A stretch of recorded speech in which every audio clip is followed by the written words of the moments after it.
Hey everyone, so these are all my freshly watered orchids that are looking pretty.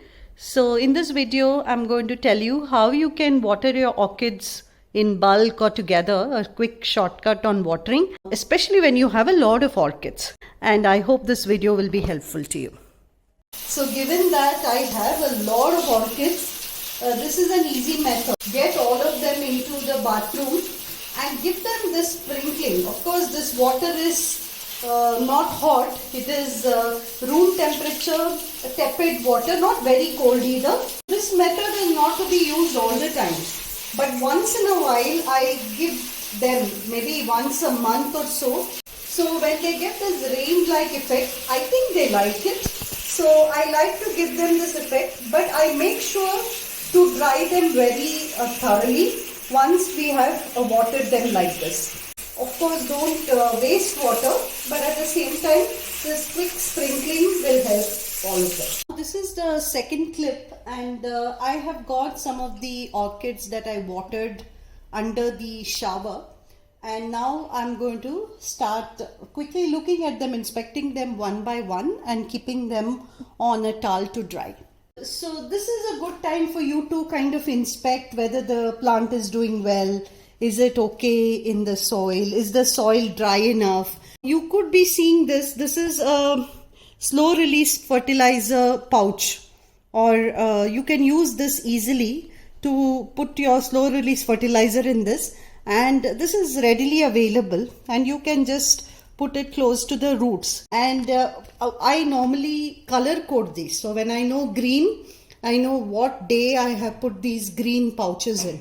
So if I put in a red one, I know, because these are all 6-month fertilizers. So you need to replenish them. So this gives me, especially given that I have so many of them, it makes it easy for me to take care of them. Now, what are some of the things that I keep in mind? I'll show you with this.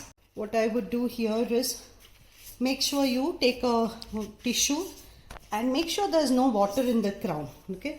This is also a good time to inspect your leaves. See if there is any infection, any mite infection or anything else. If your flower requires support, you can now use this time to give it the support that it requires. Leaves itself, I'm not that worried, because now being summer, they will dry, the water will dry quickly. But in between the crown, that's where you need to be very careful that the water is not settling there.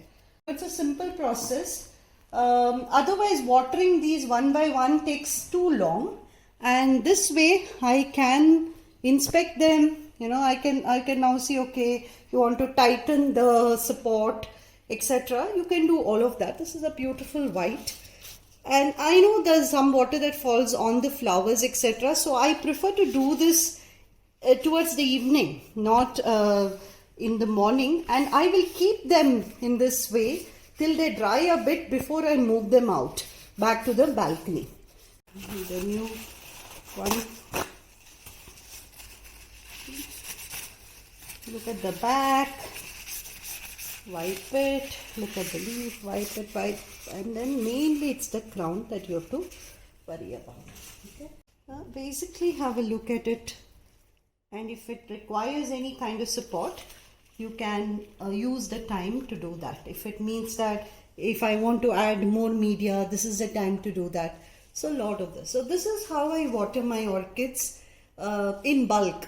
Okay, so I give them a shower. So a lot of people ask me, how do you give shower or bath to your orchids? This is how I do that. And ideally make sure water doesn't fall on the flowers as well, but it's a little unavoidable, right? Because when you're watering them all together, it's a little difficult to keep away from the flowers, but if you can do that, it'll be great. Water does fall on the flowers, you can shake it a bit and then let it dry before you take it back outside. Thanks so much for watching. Bye.